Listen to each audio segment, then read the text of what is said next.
হাসিনের আইনে দেয় তাহলে চুমা দিয়ে বদমাইশ কোথাকার। আওয়ামী লীগের, খুনি লীগের, জঙ্গি লীগের জন্ম ভারতে, তাদের মৃত্যু ভারতে। বিসমিল্লাহির রহমানির রহিম। প্রিয় সুধী দর্শক, আমি সাইদ হাসান, সত্যের পক্ষে ফর দি ট্রুথ। সবাইকে আমার আন্তরিক শ্রদ্ধা এবং ভালোবাসা রইল। মুসলিম ভাই বোনদেরকে আমার সালাম, অন্যান্য জাতি ধর্মের ভাই বোনদেরকে আমার আদাব, নমস্কার জানাই। প্রিয় সুধী দর্শক, আজ আমি কোনো হালকা আলোচনা করতে আসিনি। আজকের কথা রাজনীতি ছাড়িয়ে নৈতিকতা, শালীনতা, প্রতিবাদ আর আল্লাহর বিচার নিয়ে। কারণ কিছু ঘটনা এমন হয় যেগুলো মানুষকে কথা বলতে বাধ্য করে।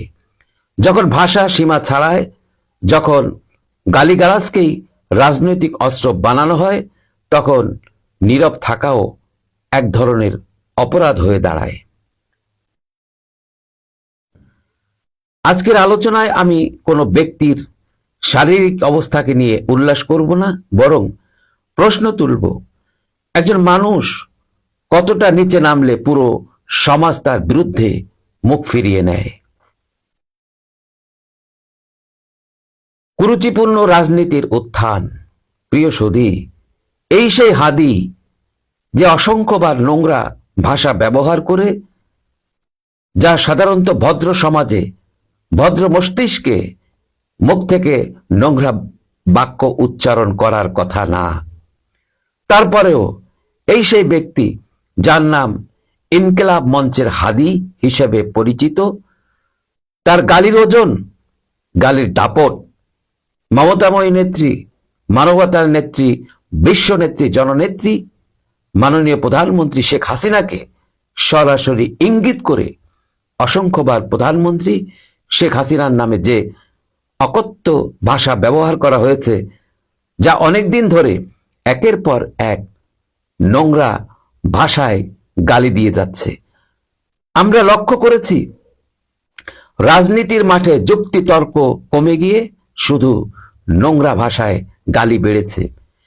শালীন সমালোচনার জায়গা দখল করেছে অশ্লীল ভাষা, কুরুচিপূর্ণ ইঙ্গিত এবং বিকৃত রুচির বক্তব্য।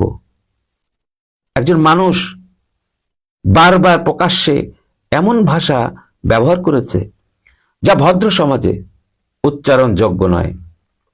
শুধু রাজনৈতিক দল নয়, সরাসরি একজন নির্বাচিত প্রধানমন্ত্রীকে নিয়ে নোংরা ইঙ্গিত, অশালীন শব্দ চয়ন, এসব কি মত প্রকাশের স্বাধীনতা?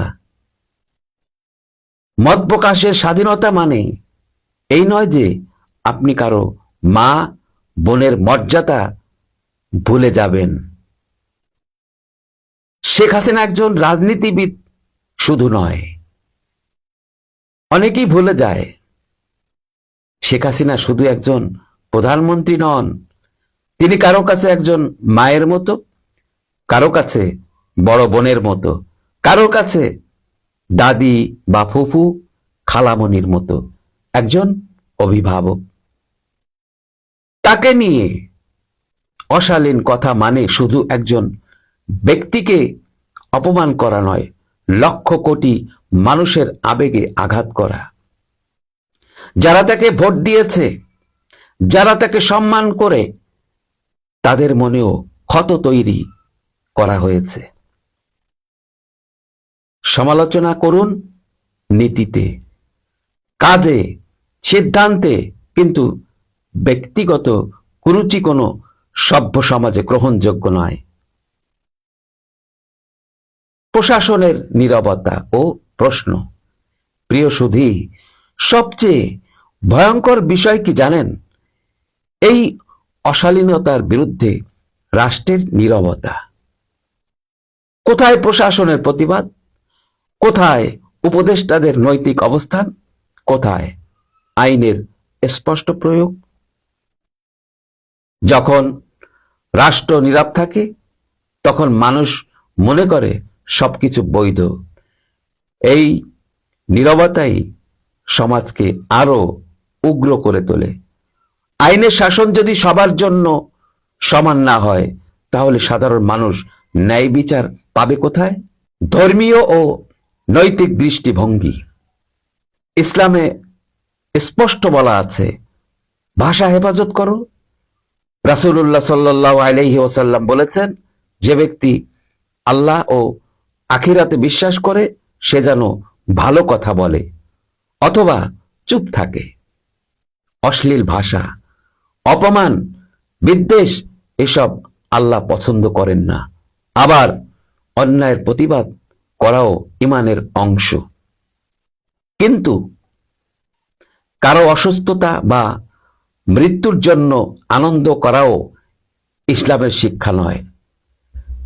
এখানে মানুষ আনন্দ করছে না, মানুষ বলছে আল্লাহর বিচার থেকে কেউ রেহাই পায় না। জনমনের ক্ষোভ কেন এত গভীর?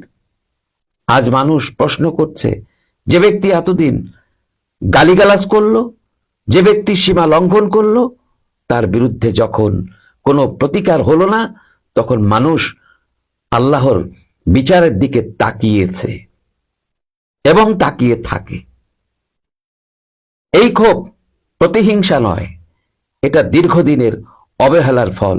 সমাজ যখন দেখে অন্যায়ের শাস্তি নেই, তখন মানুষ বলে আল্লাহ আছেন। আলহামদুলিল্লাহ বনাম ইন্না লিল্লাহ প্রসঙ্গ। মানুষ মারা গেলে আমরা বলি ইন্না লিল্লাহি ওয়া ইন্না ইলাইহি রাজিউন, কিন্তু কেউ যখন জীবদ্দশায় সমাজের শালীনতা ধ্বংস করে, মানুষের মনে ঘৃণা ছড়ায়, তখন মানুষের মুখ থেকে বিভিন্ন প্রতিক্রিয়া আসে। তখন অনেক সময় বলে ফেলে আলহামদুলিল্লাহ, ইন্না লিল্লাহি ওয়া ইন্না ইলাইহি রাজিউন বলে না, কারণ তার প্রতি জনগণ ক্ষুব্ধ। শয়তানটা মরেছে, ভালো হয়েছে, সমাজে এখন আর কোনো বিশৃঙ্খলা তৈরি হবে না। অন্যায়ভাবে কাউকে অকথ্য ভাষায় গালিও আর কখনো দিতে পারবে না। এটা কোনো আনন্দ নয়, এটা সতর্কবার্তা। ভাষা, আচরণ আর অহংকার মানুষকে কোথায় নিয়ে যায় তারই উদাহরণ। আমাদের করণীয়, সমালোচনা করব কিন্তু শালীনভাবে।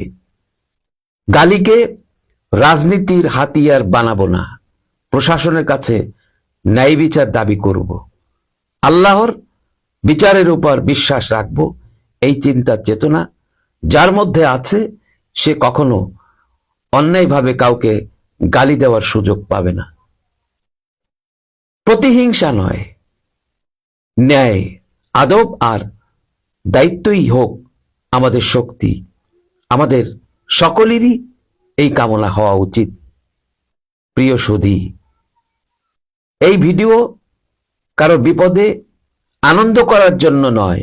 এই ভিডিও একটি প্রশ্ন, আমরা কোন সমাজ চাই? গালির সমাজ নাকি শালীনতার সমাজ? ভাষা ঠিক থাকলে রাজনীতিও ঠিক থাকবে। আল্লাহ আমাদের সবাইকে সঠিক কথা বলার তৌফিক দান করুন। আমিন। আসসালামু আলাইকুম।